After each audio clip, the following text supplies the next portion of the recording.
This is Until Dawn Remake. We're here on the PlayStation 5 Pro. The game is enhanced. Be sure to like the video. Subscribing is great as well.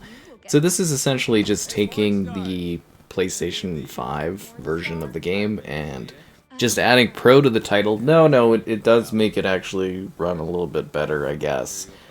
But this was basically coasting off of an update that happened for the PlayStation 5 already that introduced the toggle option between fidelity and performance. So for whatever reason, when we played this game, like I streamed it the whole way through if you want to watch that alongside me or whatever, a while ago when this was coming out. For whatever reason, it launched with 30 FPS as the cap, which to me was quite illogical because like the cinematics and everything like that didn't, like the movement of the game and everything like that didn't really make any sense. Because like we had played this, the PS4 version, the original version of this game runs uncapped.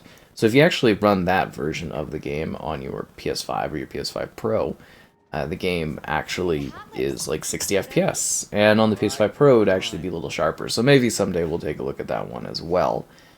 But, yeah, it is a little, I don't know what to say. It's a bit odd that they didn't deliver that at launch and then they did an update a little bit after. And it's probably a little bit more niche, but I do like this game, and it is something I wanted to revisit and talk about with it being PS5 Pro enhanced. And you're kind of not really going to notice like a massive difference. Like the game, the lighting and such in this is a lot more realistic, so it's kind of a lot darker. But anyways, we've got a couple different options. So basically what they've got going on here is its dynamic resolution scaling. So it goes all the way up to 4K. And I think the bottom threshold's like 1440p. It's like a bottom out.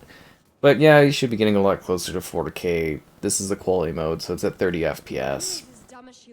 It's a cinematic game. You're not doing a lot of movement. You're not doing a lot of, you know, really intense stuff. Like, I mean, intense things happen, but, you know, you're still, largely it's a game that you're lightly interacting with and doing motions and making choices. It's more like a film kind of interaction that you're doing across a variety of episodes. It's actually a pretty good game. I quite like this experience. I thoroughly enjoyed it when I was, you know, playing this back in the day when it came out. It was one of the first games I checked out on the PlayStation 4. It was cool to revisit it on the PlayStation 5, but it was also a little too familiar almost. As if not enough time had gone by, but it was still a fun revisit. I still like the characters, I still like the world. I still think it's kind of interesting. So we're gonna, now that we've stopped chatting here with the lady, talk about the visual settings a little bit more. So, fidelity or performance. There's also the camera aspect ratio, so we're just going to show that off too. So you can have 2 by 39 by 1 and 16 by 9. So we're just going to show that. There's motion blur and stuff too. So for this mode, it kind of fills the screen. This is sort of an option if you want to fill your experience. Like when I play video games, typically I want to see the full screen, you know? It's a video game, it's not a movie. That being said, this game clearly is kind of pushing the whole wider angle perspective, so like the idea is that you are supposed to see more of the experience.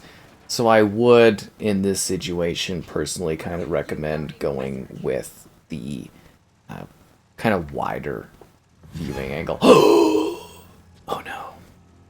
So that's just my opinion, but you know, I wanted to show it off. You can totally play the game this way. Totally fine. Nothing wrong with it. Nothing wrong with doing that. So we're going to switch it back to that, and then we're going to switch to performance mode. So this is really realistically the way you should be playing the game, because the animations of the cutscenes, the characters, and everything like that were clearly meant for better frame rates. I kept saying that during the playing of the game when I was streaming and stuff, is you could tell just based on like the choppiness and the fluidity, like the way the characters moved their faces and everything like that, it was clearly designed to be running at a video game level, like 60 FPS, and not like a movie kind of thing, right? That's mostly what I'm trying to get across, is the fact that you should play this at the higher frame rate, because clearly the game was meant to be played at this mode. So again, it's going to be dynamic to 4K, 60 FPS. It's HDR, yeah.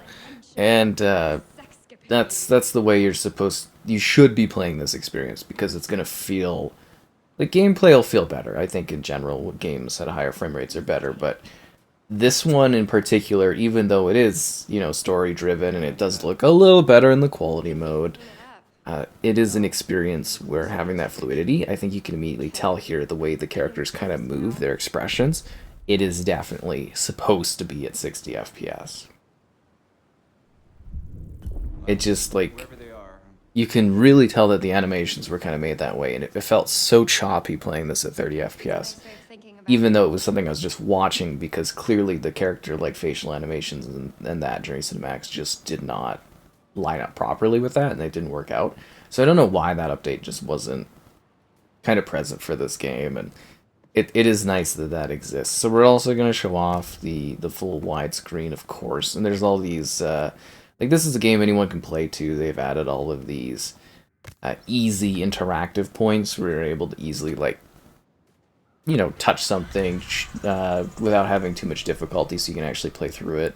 And your choices in that will impact the survival rate of your characters, and, it is a story where it's narrative driven. You're making choices, and you're exploring and going off, and it's a bunch of, I guess, young adults, right, kind of going off into the woods and kind of interacting and trying to figure out, well, this is way later. You're kind of doing a little bit of a recollective celebration, and then you're mostly trying to survive your different people that you know.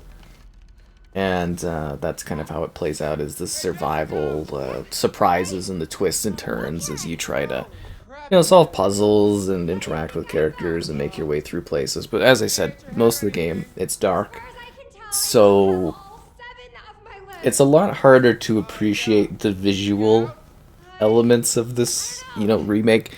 It's not even really a whole lot of a remake, because there's new, there's new stuff they added. They did create some new segments that lead into further Until Dawn experiences, which I think is exciting. And, I like this game. I think it's pretty good. Like, if you have never played this game, it is a fun story. It's an enjoyable experience. It's like several hours long. Like, you get a good amount of time out of it. I think the performances are, for the most part, well done. I like the characters. I like the different story beats. I think it's got some good twists and turns.